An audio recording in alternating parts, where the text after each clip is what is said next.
at times of great difficulty, at times of distress, when it appeared that there was no hope left, what dua did the Prophet say when all hope of this world was cut off?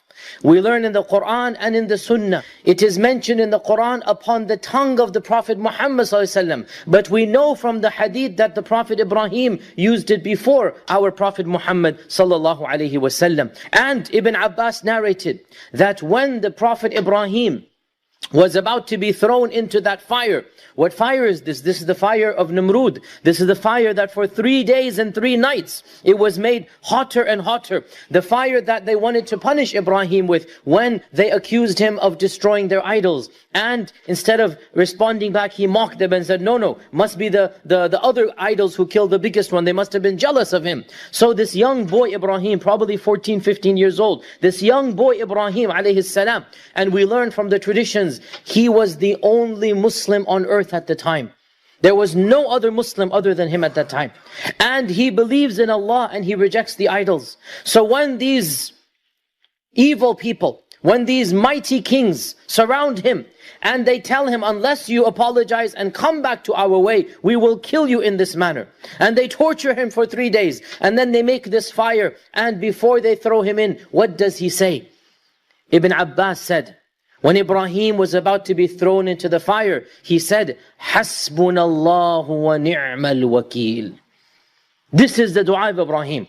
What does this dua mean? Why is it so powerful? When you say Hasbi Allah, you can only say Hasbi Allah when you know who is Allah.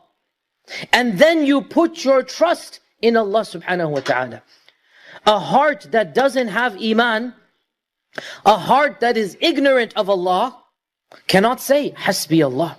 When you say Hasbi Allah, you are affirming the power of Allah, the love of Allah, the fact that Allah knows who you are, what you're doing, how much you need Him. When you say Hasbi Allah, you are saying, oh Allah, I recognize that when you decide to do something, nobody can come between you and your will. There is no strength, there is no power other than you. When you say Hasbi Allah, you say, I don't care who is against me. If Allah is on my side, that's all that I need. So Hasbi Allah is something that is coming from the heart. And it is affirming the power and the protection and the might of Allah subhanahu wa ta'ala. When you say Hasbi Allah, you automatically imply, who needs anybody other than Allah? He who has Allah doesn't need anybody else. And he who has everything except for Allah has nothing. Imagine the heart of Ibrahim alayhi salam. Imagine surrounded by a city, an army. The mightiest king alive is in front of him, threatening him, torturing him. He's a 15-year-old kid. There's that fire that's been put for 3 days and 3 nights. Not a single human being in the world, his own father, is on the side of the prosecution. Just imagine. Not a single soul in the world to help him. Yet what does he know? Allah will protect me. Hasbi Allah. Oh Allah, you are in charge of taking care of these mighty armies. Oh Allah, I turn to you. You will deal with this fire. You will take charge of this whole world that has gathered against me. Hasbi Allah. I only need Allah. I don't need anybody else. So what happens? When Ibrahim is thrown into that fire, the fire itself becomes a garden for him.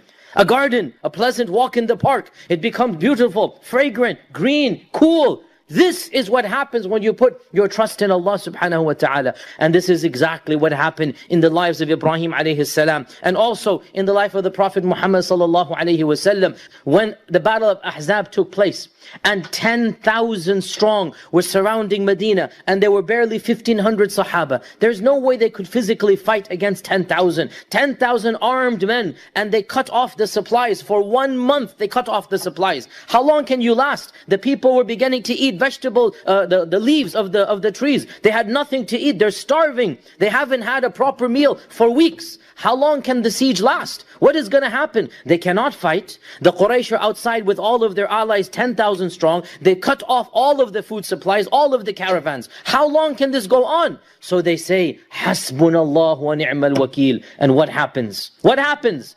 An army from the heavens comes. And 10,000 strong are rerouted, fled helter-skelter, overnight. Because Allah Azza wa Jal sent, as He said, وَجُنُودًا لَمْ تَرَوْهَا. He sent an army, you did not see it. The wind began to blow, the thunderstorm, a tornado in the middle of the desert, and the sand was so severe and hard that they all had to flee, 10,000 strong. Can you imagine? An army of 10,000 was destroyed without one sword being unsheathed. Think about that. Without one sword being unsheathed.